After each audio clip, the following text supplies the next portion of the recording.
मुस्लिम समाज से अब वो मुख्यमंत्री होगा यानी कि उप मुख्यमंत्री होगा। असदुद्दीन ओवैसी और तेजस्वी यादव यानी इंडिया गठबंधन से बात बन गई है।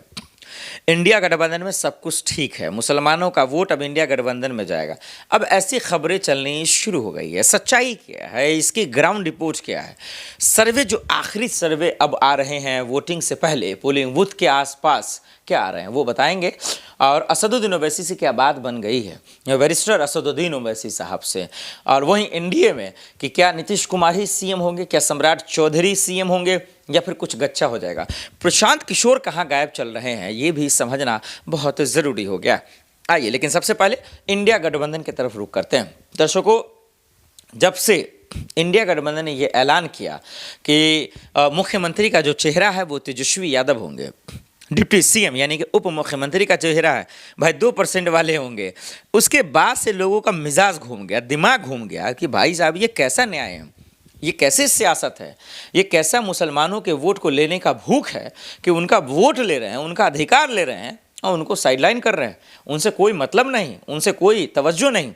फिर जो है मुसलमान समाज नाराज हुआ, उनके जो है हुक्मरान नाराज हो गए और कहें भाई तेजस्वी भैया का बहिष्कार करो, इंडिया गठबंधन का बहिष्कार करो। बीजेपी आ गई इस मौके का फ़ायदा उठाने के लिए और बीजेपी ने कहा कि भैया हम तो कुछ न कुछ मुसलमान समाज के लिए करेंगे। अब बीजेपी का क्या रुख रहता है इसको लेकर, हालांकि बहुत सारे मुसलमान समाज के लोग वोट करते भी हैं बीजेपी, फिर भी ये बेचारे गाली सुनते हैं। देखिए ना, गिरिराज सिंह ने गाली दिया, कहा नमक हराम है। उनके सांसद नेता जो है दरअसल अशोक यादव ने गाली दिया। तो हम देख रहे हैं ये कैसा रवैया।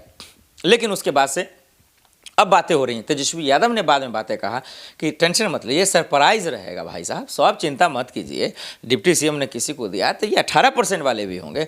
आप कुछ सरप्राइज के लिए रहता है, कुछ पार्टी की जो है एस्ट्रोलॉजी होती है, स्ट्रेटजी होती है, माफ़ कीजिए, कुछ पार्टी की रणनीति होती है, कुछ उनका प्लान होता है कि कब क्या करना। खैर, इस पर मुझे तो यकीन नहीं है, लेकिन ये बिहार के चुनाव में अगर ऐसा नहीं होता है और जो एक दिन माहौल बना था कम से कम 15 से 20 दिन, उसमें नुकसान हुआ था इंडिया गठबंधन को, विरोध होना शुरू हो गया था। और इसीलिए चाहे वो मुकेश सहनी हो, चाहे वो राहुल गांधी जी हो, प्रियंका गांधी जी हो, पवन खेरा हो, पप्पू यादव हो या फिर तेजस्वी यादव हो, सामने आने बयान शुरू हो गया कि भाई चिंता मत करो, सरप्राइज है। कांग्रेस की तरफ से भी बोला गया, तो यहाँ से भी अब डिप्टी सीएम हो सकता है, यानी कि असदुद्दीन ओवैसी साहब कहें या मुसलमान समाज कहें, जो वो चाहता था शायद उनको मिल सकता है, नॉट कन्फर्म, लेकिन क्या होगा आगे पता नहीं। तो ये जो इंडिया गठबंधन की तरफ से जो एक गफलतबाजी थी, वो एक तरीके से कह सकते हैं मुसलमान समाज का जो विरोध था उस पर उनको जीत मिला है, जो उनकी नाराज़गी थी उस पर उनको कामयाबी मिली है। और ये ज़रूरी भी था कि भाई आप 2% वाले को जो है इतना अधिकार दे रहे हैं और जो 18% वाले हैं, 17 से 18, उनको आप दरकिनार कर रहे हैं, नज़रअंदाज कर रहे हैं, तो वो मूर्ख नहीं है, वो जवाब देंगे। इसका विरोध का सामना इंडिया गठबंधन कर रहा था, लेकिन अब कुछ दिनों के बाद ठीक हुआ, तो शायद बात बन गई हो।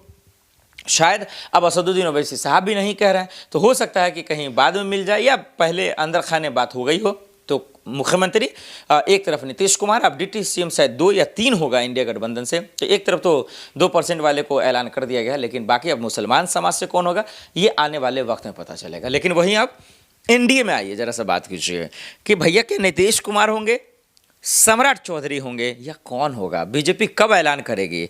यहाँ मायूसी क्यों छाई हुई है? मैनिफेस्टो आ रहा है तो 1 मिनट का क्यों आ रहा है? यहाँ लहर जो है वो कहर में क्यों दिख रहा है? ये बहुत सारे सवाल हैं जो लोग इंडिया गठबंधन से पूछ रहे हैं। सीएम का चेहरा कौन होगा ये पूछा जा रहा है। आइए हम आपको बताते हैं कि बीजेपी अगर जीत जाती है, एनडीए अगर जीत जाता है, तो सीएम चेहरा कौन होगा, नीतीश कुमार का पत्ता कैसे कट रहा है, आइए खुलकर बताते हैं।